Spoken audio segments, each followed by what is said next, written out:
Hello, my name is Macy. I'm 42 years old and have been married twice. My second marriage has been wonderful, but my first was a disaster. My first husband's name is Bobby, and we were high school sweethearts. I was a cheerleader and he was a jock. We had a lot of fun together, and he made me happy back then.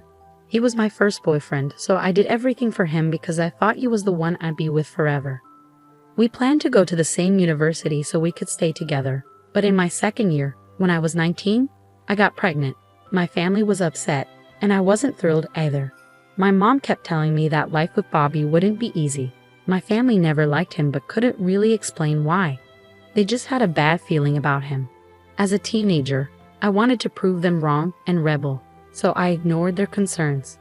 Both our families agreed to support us until we graduated and got good jobs, and I'm still very thankful for that. Bobby and I got married at the courthouse and had our first child.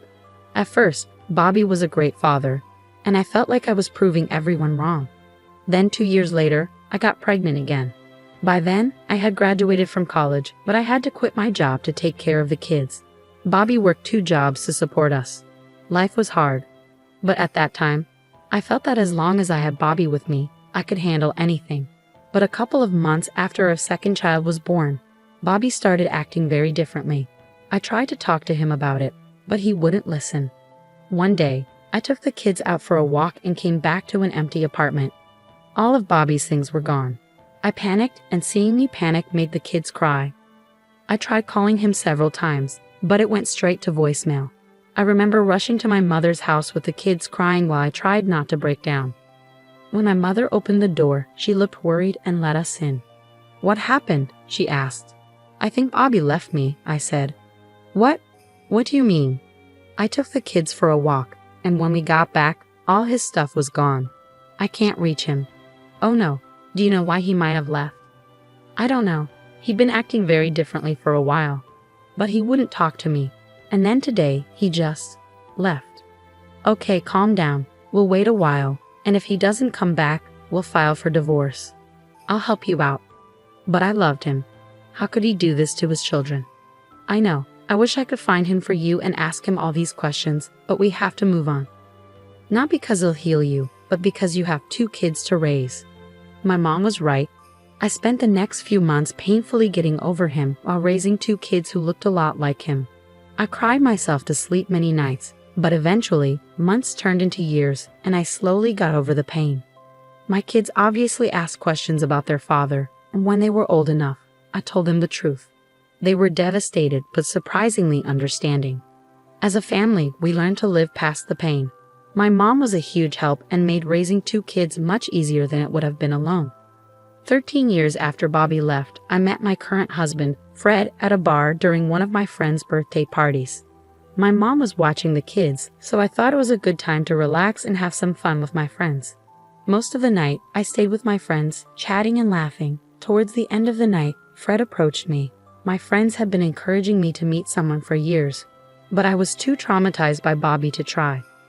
So when Fred came up to me, my friends stepped back to watch as I talked to him. He started by asking if he could buy me a drink. I wasn't going to turn down a free drink, so I said yes. We waited until we got our drinks to start talking. "So what brings you here?" he asked. "Ah, it's my friend's birthday, and I'm just here to celebrate with her," I replied. "That's nice. How about I send over some drinks for all of them?" he offered. "All of them? There are 7 more people there." "It's all right. I'll make up all the money I spent here the next 2 hours, so no worries." "So you're rich? Ha, I guess you could say that. Of course, I'm not trying to brag or anything. No, it's a great thing to flaunt. Not a lot of people get to do that, and you aren't being a jerk about it. You're buying a bunch of strangers drinks because I told you it was one of their birthdays. What can I say? I have a particular weakness for pretty women. You're so weak you believe everything they say, even lies." "Yes, of course. Although did you lie?" he asked with a playful smile. "No, it is one of their birthdays. But it is concerning that pretty women make you weak. You should get that checked," I joked. "How about you help me with it? Maybe if I had a pretty woman by my side, I'd only have a weakness for one woman," Fred replied with a playful smile.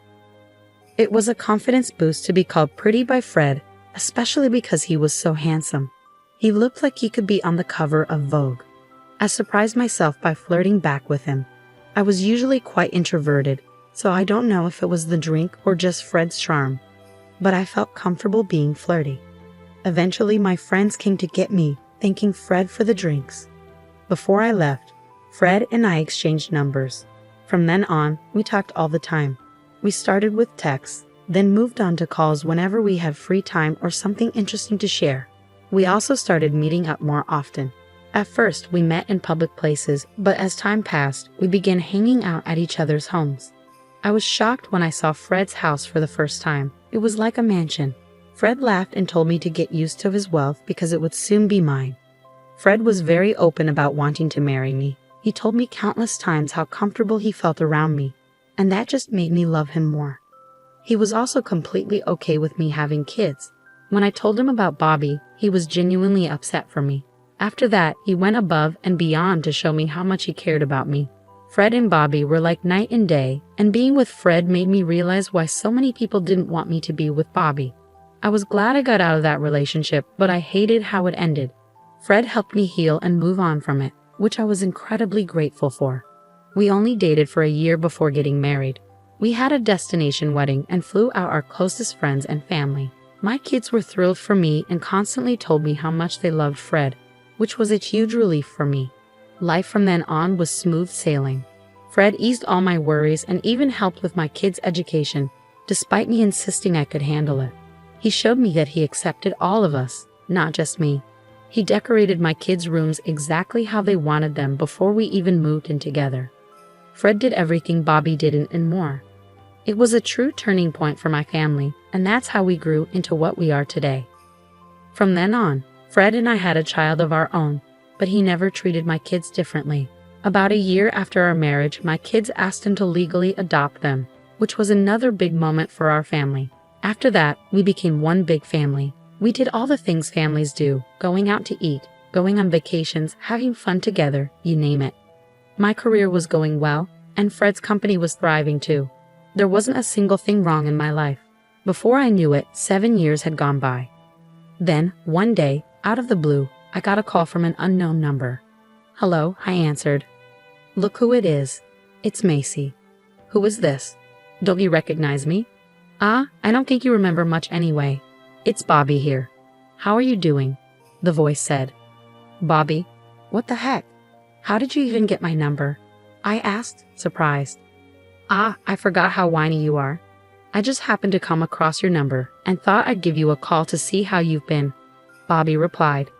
"How has life been treating you since?" he asked. "Since you left me? Oh, come on, Macy. We were having way too much trouble, and both you and I know that we would have gotten divorced anyway. So you just chose to leave without saying a word." "Well, I wanted to avoid all the emotional drama, so I did what I had to do," Bobby said. "You are unbelievable. A pretty rich piece of work. Do you even realize the harm you caused me? Leaving was the best thing that ever happened to me. Are you serious right now?" "Yes, I married a wealthy woman with kids, but I was willing to overlook it because of her money. And it paid off because she got me this amazing job that pays me so much. I'm living my dream. So you abandoned your own kids to take care of someone else's. You gotta do what you gotta do, right? Please never call me again. Goodbye." I was stunned by the sheer audacity of that man to call me just to brag about his new rich lifestyle. Part of me wanted to keep talking to him just to find out where he was, so I could give him a piece of my mind. But I was so overwhelmed with emotions that I could barely think straight. After I hung up on him, I felt hurt, not for myself, but for my kids. They grew up without a father who was too busy taking care of his new wife's children. We struggled, but what did he expect? We were just high school graduates when we had our first child. Where would we have gotten the money for ourselves? At the same time, I felt disgusted. He was the epitome of a sleazebag. He only cared about someone if they had something to offer him. I decided to block his number because I didn't want to deal with him anymore. That chapter of my life had been closed for long enough, and I never wanted it reopened. I told Fred about it later that night, and he was understandably upset but also glad that I blocked Bobby's number. We decided to move forward from that. About a week later, I received another call from an unknown number, and once again, it was Bobby. I was getting frustrated by his constant calls. He called to brag about his luxurious lifestyle, his new expensive car, and how well his kids were doing at school. I didn't bother being polite this time. I just hung up on him. But that didn't stop him. He kept calling every week after that, telling me about his extravagant purchases. I blocked him with every new number he used, but he kept finding ways to reach me. Eventually, I stopped answering his calls altogether because he was becoming a nuisance. It seemed like he enjoyed bothering me. One day, when I was stressed at work, Bobby called me again. "Oh, hey, Macy," he said. "Can't you just leave me alone?" I snapped. "Oh, come on. I'm just trying to make up for lost time," he replied casually. "Well, you're 20 years too late. The kids don't care about you, and neither do I. Leave me alone," I said firmly. "You know you love it, Macy," he replied. "I really don't. I don't want to hear anything about you or your new good life." "Why? Are you jealous? Are you jealous I'm living the life that you'll never be able to live?" he taunted. "I can assure you I'm not." "Well, here's something that will definitely make you jealous. I just got a promotion. I don't give a crap." "You know you're jealous. I just got a promotion at Digitum, one of the finest media companies." "I'm going to hang up," I said, ending the call. I was furious and annoyed after the call, but something Bobby said kept nagging at me. I was too angry to think about it at the moment, so I pushed it aside. When I got back home, I couldn't shake the feeling, and then it hit me. Bobby mentioned working for Digitum, one of the top media companies in our city, and it struck a chord because Fred is the CEO and founder of that company, my husband. I couldn't believe how perfectly the universe had aligned. This meant I finally had a way to teach Bobby a lesson, not just for bothering me, but also for abandoning his children. I waited eagerly for Fred to come home, bubbling with excitement to tell him about my day. "Did something happen? Why do you seem so hyper?" Fred asked when he saw me. "Nothing happened per se, but I did find out something big," I said, unable to contain myself. "Oh, what is it?" he asked, intrigued. Bobby called again. "That sick guy. If I could get my hands on him." Fred started, his anger evident. "That's the thing, he might be closer than we thought," I interrupted. "Huh? What do you mean?" "Well, today he called me to brag about his big promotion at work, and guess where he works?" I said, a grin spreading across my face. "You mean to tell me that he works at my company?" Fred exclaimed, disbelief evident in his voice. "Yeah." At first, I couldn't help but think his company name sounded really familiar, and then it hit me. I explained. "Did you really not remember the company I created?" Fred teased. "Listen, I was way too angry to remember my own name. Cut me some slack," I joked back. I'm kidding. Anyways, do you want me to fire him?" Fred asked. "Absolutely. But before you do, I was wondering if there was any way to humiliate him," I said. "Definitely. Bold of you to think that I wasn't going to fire him in the worst way possible for him," Fred chuckled. With that, we began planning our revenge. We decided to wait a few more weeks before executing our plan to fire him. We would record his calls to me and play them in front of everyone at a big company event in 2 months, which Bobby would be in charge of. There would be several big names present, and we would tarnish his reputation. Over the next few weeks, I answered Bobby's calls calmly, knowing I had the upper hand. I listened to him boast about his wealth and my lack of it, all while recording every conversation. These recordings would come back to haunt him, and I couldn't wait. At the end of the 2 months, the event arrived. Normally, I avoided big crowds, but this time, I wanted to see Bobby's downfall while I sat on the throne. Fred bought me a stunning expensive dress for the occasion. I stayed in the car until Fred called me, not wanting Bobby to see me and run. I entered when Fred introduced me during his speech. As I walked on stage, Bobby's face dropped. I smirked as I passed him, watching him sweat. Fred praised me and spoke about our wonderful years together, raising my kids. With every word of praise, Bobby seemed to sweat more. I beamed with pride as the crowd applauded me. Then Fred's speech took a surprising turn. He spoke about how I had been harassed by my ex-husband recently, detailing how he had abandoned me and our kids to start a new family with someone wealthy. But fate had a twist in store because my ex-husband worked for Fred's company. The crowd murmured in shock, speculating about who my ex could be. Fred quieted them down, promising to reveal the identity. He pointed at Bobby, declaring him to be my ex-husband. The crowd buzzed with disbelief. Bobby looked like he might faint, realizing there was no way out. Fred wasn't finished, he had proof. He played the recordings of Bobby's calls to me, exposing his behavior. Bobby froze as the truth unfolded. Fred announced that due to Bobby's actions, he was fired. The crowd cheered as Fred and I left the stage. Bobby was escorted out, and the event continued smoothly. Revenge was served, and it tasted sweeter than anything else. "You're quite bold to call me again after last night," I answered the unknown caller. "You tricked me," the voice on the other end exclaimed. "What do you mean?" I asked innocently. You absolute witch. Don't play dumb with me. How could you not tell me that you were married again, and to my boss no less?"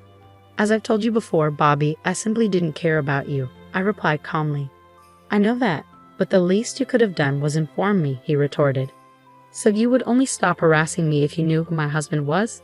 And if my husband wasn't your boss, you would have continued," I countered. "Don't twist my words," Bobby protested. "I'm not twisting anything. And if we're talking about decency, Bobby, let's talk about you abandoning your family. If you could do that, I can certainly do this. Enjoy your new life, and I hope you find a new job," I said firmly. "I don't have a family anymore. My wife left me because of yesterday, and she took the kids. And it's all because of you," Bobby lamented. "I didn't do anything. You did this to yourself. Goodbye, Bobby, and good luck," I replied, ending the call. It felt empowering to finally stand up to Bobby and know that I had caused him to lose everything. I hope he learns never to mess with me or my family again. Fred and I continue to thrive together, and our kids have grown into wonderful adults. My life is peaceful once again, and I no longer stress about Bobby's calls. I finally feel vindicated and free. Thank you for listening to my story.